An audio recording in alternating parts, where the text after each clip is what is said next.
প্রিয় দর্শক, আমি এই মুহূর্তে রয়েছি নাঙ্গলকোট উপজেলা স্বাস্থ্য কমপ্লেক্সে।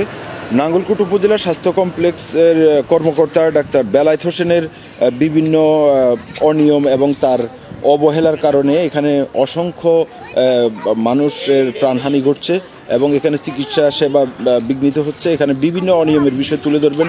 আমাদের সাথে রয়েছেন আমাদের প্রতিনিধি মহিবুল ইসলাম। তার কাছ থেকে আমরা বিস্তারিত তিনি আমাদেরকে জানাবেন আজকের যে সর্বশেষ আপডেট। আসসালামু আলাইকুম। বর্তমান টিভির যারা লাইভে যুক্ত আছেন এবং যারা পরবর্তীতে দেখবেন সকলকে জানাই আন্তরিক শুভেচ্ছা। প্রিয় দর্শক, আমি মহিবুল ইসলাম, কাজ করি দৈনিক যুগান্তর এবং বিজয় টিভির নাঙ্গলকোট উপজেলার প্রতিনিধি আমি। আমরা আজকে যে বিষয়টি বলবো খুবই দুঃখজনক, আসলেই আমরা মর্মাহত। এটি হলো গতকাল মঙ্গলবার মকরবপুর উপজেলার মকরবপুর ইউনিয়নের মাইরাগাঁও গ্রাম মুন্সিবাড়ি, ওই মুন্সিবাড়ির একজন হলো মোহাম্মদ আলমের ছেলে ইরফান নাম, 13 বছর বয়সী একটা শিশু বা কিশোর, 13 বছর বয়সী মাদ্রাসার ছাত্র। তো আমরা কারো কাছে শুনছি মাছ ধরতে গিয়ে, আবার স্থানীয়ভাবে এক একজন এক এক রকম মন্তব্য করতেছে আর কি। যে যাই বলুক, সর্বোপরি কথা হলো সে সাপের কামড়ে গতকালকে আক্রান্ত হয়। সাপে তাকে সবল দিবার পরে এখানে আমাদের যে নাঙ্গলকোট উপজেলা স্বাস্থ্য কমপ্লেক্স আছে, স্বাস্থ্য কমপ্লেক্সে আনার পরে সাপে কামড় দিবার পরে আপনারা সবাই জানেন অবশ্যই অ্যান্টিভেনম নামে একটি ভ্যাকসিন আছে, যে ভ্যাকসিন দিবার পরে এই বিষ মোটামুটি শরীরে তেমন একটা প্রভাব বিস্তার করতে পারে না যদি অ্যান্টিভেনম ভ্যাকসিন দেওয়া হয়। আর যদি সঙ্গে সঙ্গে বা কিছুক্ষণের মধ্যে যদি এটা দেওয়া যায়, আর যদি এটা দিতে দেরি হয় বা সমস্যা হয়, তাহলে পুরো শরীরে বিষ গিয়ে এতে করে মানুষের মৃত্যু ঘটায়। তো গতকাল যেমনটি করছিল ইরফানের সাথে, ইরফান অসুস্থ হওয়ার পরে সাপের কামড়ে তাকে এখানে আনা হয়। এখানে আনার পর আমরা যে বিষয়টি জানতে পারছি, এটি হলো প্রায় 1 থেকে 2 ঘন্টা পর্যন্ত তাকে এখানে রাখা হয়, হাসপাতালে রাখা হয়, তবে অ্যান্টিভেনম ভ্যাকসিন এখানে নাই। অথচ এটা উপজেলা স্বাস্থ্য কমপ্লেক্স। আমরা যে বিষয়টি দেখলাম, আমাদের বর্তমান যিনি উপজেলা স্বাস্থ্য কর্মকর্তা আছেন, এর আগে একজন ছিলেন দীর্ঘ 7 বছর, উনি এখানে ছিলেন ডাক্তার দেবদাস দেব।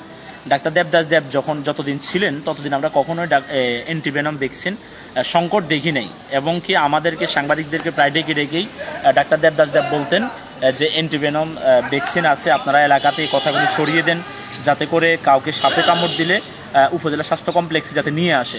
অথচ বর্তমানে যিনি আছেন, ইনি কি আসলে ভ্যাকসিন রাখছেন না, নাকি ভ্যাকসিন থাকছে না, না ভ্যাকসিন সংকট, কোনটা?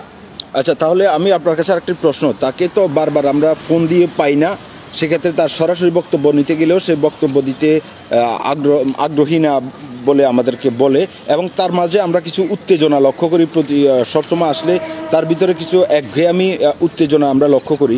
সেই বিষয়গুলো দর্শকদেরকে আসলে জানানো দরকার। নাঙ্গলকোটের মানুষ সেবা থেকে বঞ্চিত হচ্ছে, কেন বঞ্চিত হচ্ছে, কার কারণে বঞ্চিত হচ্ছে, এটি নাঙ্গলকোটের মানুষের জানা দরকার। আপনি এই বিষয়ে একটু কথা বলেন। হ্যাঁ, এই বিষয়ে বললে আসলে উপজেলা স্বাস্থ্য কমপ্লেক্স হেলথ রিলেটেড একটা ব্যাপার। এখানে পুরুষ মহিলা যে কোনো শ্রেণী পেয়ে আসার মানুষ এখানে আসে চিকিৎসা নিতে, কিন্তু আসার পরে মানুষ যখন হয়রানির শিকার হয়, মানুষ যখন সঠিকভাবে চিকিৎসা পায় না, মানুষ যখন সঠিকভাবে ওষুধ পায় না, এখানে আপনারা যদি গত কিছুদিনের মধ্যে যদি এখানে আসেন, তাহলে আপনারা জানবেন যে সঠিকভাবে কিন্তু মানুষকে ওষুধ দেওয়া হয় না। নির্দিষ্ট কিছু সময়, যেমন 3 দিন 5 দিনের জন্য ওষুধ দেওয়া হয়, তা সব ওষুধ দেওয়া হয় না। কেন?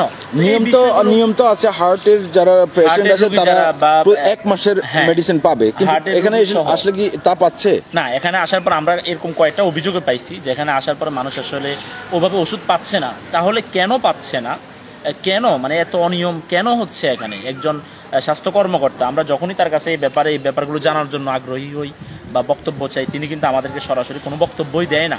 আমরা যদি মুঠো ফোনে তার বক্তব্য নিতে চাই, তিনি আমাদের কল রিসিভ করেন না, তিনি আমাদের কল কেটে দেন। মাঝে মাঝে কল ধরলেও তিনি ফোনেও কথা বলতে চান। আমরা মাঝে মাঝে ওনার অফিসে যদি আসি, আমরা ওনার অফিসে এসে আমরা ওনাকেও পাই না। তো এই দুঃখজনক ব্যাপারগুলো আসলে ওনাকে যে আমরা জবাবদিহির আওতায় আনবো বা আমরা যে ওনাকে জিজ্ঞাসাবাদ করবো, আমরা ওনার কাছ থেকে জেনে মেসেজগুলো আমরা আপনাদেরকে দিব, সে সুযোগ কিন্তু আমরা পাচ্ছি না।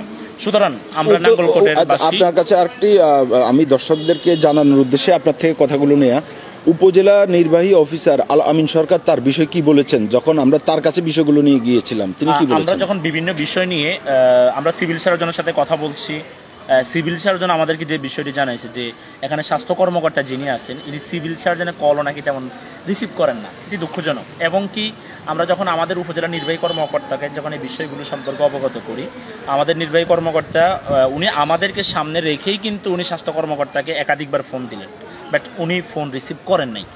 পরে অনেক পরে যখন ফোন রিসিভ করার পরে তিনি ওভাবে রেসপন্স করেন নাই। তো এই বিষয়গুলো হেলথ যেহেতু আমাদের স্বাস্থ্য এখানে যে খাত যে হাসপাতাল এটা তো আমাদের, এখানে চিকিৎসা থেকে যদি বঞ্চিত হতে হয় তাহলে আমরাই হব, আমরা নাঙ্গলকোটের মানুষ হচ্ছি, কেন হব আমরা? এই যার কারণে আমাদের সমস্যা হচ্ছে, আমরা চাইলে তো তার ব্যাপার প্রতিবাদ গড়ে তুলতে পারি, আমরা কেন চুপচাপ বসে থাকবো? আমি স্বয়ং আরেকটি কথা আপনার মাধ্যমে দর্শকদেরকে জানিয়ে দিতে চাই। কিছুদিন আগে এখানে তদন্তে এসেছে, আমরা দৈনিক আমাদের সময় এবং যুগান্তরে আমরা এই হসপিটালের বিভিন্ন অনিয়ম, অবকাঠামো উন্নয়নের বিষয়, সকল অনিয়মের বিষয়ে আমরা একটি সংবাদ প্রকাশ করি। তার আলোকে সিভিল সার্জন এসেছেন এখানে, তিনি তদন্ত করে গিয়েছেন। তিনি তদন্তের প্রেক্ষিতে তারপর আমরা সিভিল সার্জনের সাথে যোগাযোগ করলে তিনিও কিন্তু তার অনুপস্থিতিটা, যে ডাক্তার বেলায়েত হোসেনের অনুপস্থিতিটা ছিল সেটি আমাদেরকে জানিয়েছেন, এবং তিনি এসেও অনিয়মের অনেকগুলো বিষয় তার সামনে এসেছিল। এই বিষয়ে আপনি দর্শকদেরকে একটু এটি আসলে শুধু অনিয়ম না, আমরা যদি বলি যে আনলিমিটেড অনিয়ম, যেখানে এখানে বহির্বিভাগে আমরা যদি দেখি তাহলে কিন্তু বহির্বিভাগে ডাক্তাররা কিন্তু যদি 8:30 থেকে 2টা পর্যন্ত ডাক্তারদের আসার কথা বা থাকার কথা, ডাক্তাররা কিন্তু ওরভাবে থাকে না। ডাক্তাররা আসে এখানে প্রায় 10টা 11টার পরে। আমাদের দর্শক যারা আমাদেরকে দেখছেন বা যারা দেখবেন, সবাই এই বিষয়গুলো সম্পর্কে জানেন, আপনাদের কাছে নতুন করে বলার কিছু নেই। কারণ এখান থেকে হেলথ থেকে যে শুধু আমি সেবা নিচ্ছি এমন না, আপনারাও তো সেবা নিচ্ছেন। আপনারা কী ধরনের সমস্যার সম্মুখীন হচ্ছেন, আপনারাও আপনাদের কথাগুলো আমাদের কমেন্টে বলুন। সবাই সবার জায়গা থেকে আমরা যদি প্রতিবাদ গড়ে তুলি, ইনশাআল্লাহ আমরা এই সমস্ত সমস্যাগুলো সমাধান করতে পারবো। সর্বশেষ কথা হলো, গতকাল যে ইরফান নামক 13 বছর বয়সী যে শিশু অ্যান্টিভেনম ভ্যাকসিনের অভাবে মারা গেলেন, এর দায় কে নিবে? এ দায় কি উপজেলা স্বাস্থ্য কর্মকর্তা কি এড়াতে পারেন? এই প্রশ্ন আপনাদের কাছে রাখলাম। ধন্যবাদ প্রিয় দর্শক, বর্তমান টিভির সঙ্গে থাকার জন্য। আসসালামু আলাইকুম। প্রিয় দর্শক, আপনাদেরকে আরও একটি বিষয় আপনাদেরকে অবগত করি, সেটি হচ্ছে আমরা নাঙ্গলকোট উপজেলা স্বাস্থ্য কমপ্লেক্সে আমাদের এইটি 50 শয্যা বিশিষ্ট একটি হসপিটাল। আসলে এই হসপিটালে আমরা বিগত দিনের যে অভিজ্ঞতা আমরা দেখেছি, আসলে পর্যাপ্ত ওষুধ ছিল, রোগীদের কোনো অভিযোগ ছিল না ওষুধ নিয়ে।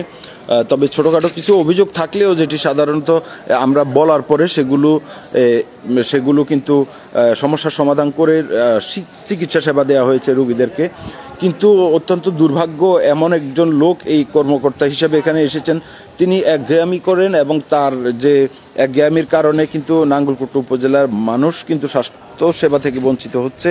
সেই বিষয়টি নিয়ে আমরা একাধিকবার বিভিন্ন গণমাধ্যমে আমরা সংবাদ প্রকাশ করি। তিনি কি বুঝাতে চান আসলে সেটি কিন্তু তার যে ঊর্ধ্বতন কর্তৃপক্ষ তারাও সম্ভবত সেটি বুঝেন না।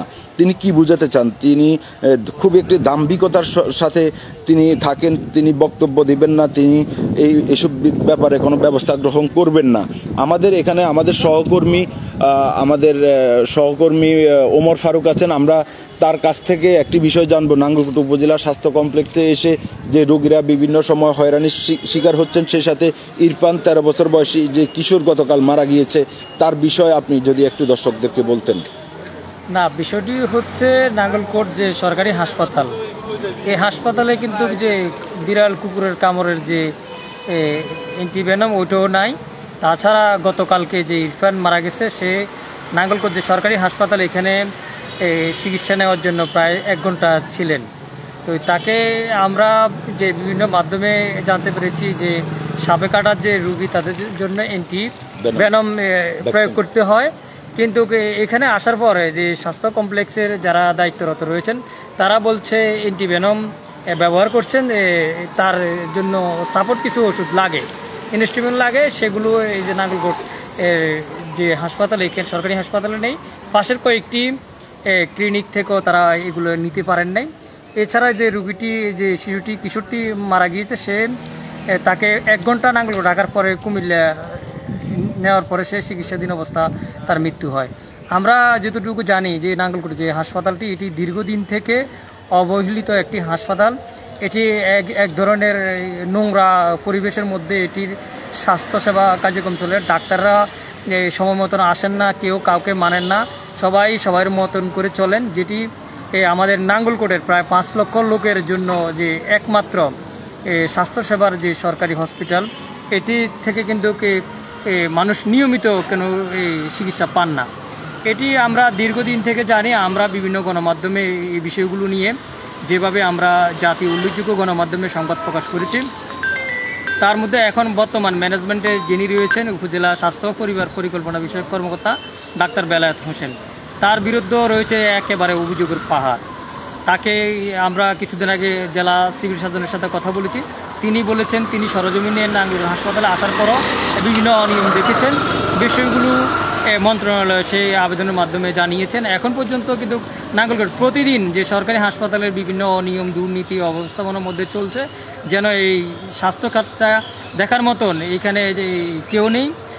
সরকারের পক্ষ থেকে ঊর্ধ্বতন কর্তৃপক্ষ কোনো কঠোর ব্যবস্থা না নেওয়ার কারণে তারা আরও ব্যপ্রয় হয়ে যাচ্ছে। আমরা চাই যে বিষয়গুলো ঊর্ধ্বতন কর্তৃপক্ষ দ্রুত সমাধান করে নাঙ্গলকোটের মানুষের যে স্বাস্থ্যসেবার যে প্রয়োজন সেটি তারা যথাযথভাবে মানুষকে স্বাস্থ্যসেবা দিবেন, এমনটি আমরা সরকারের কাছে আবেদন জানাই।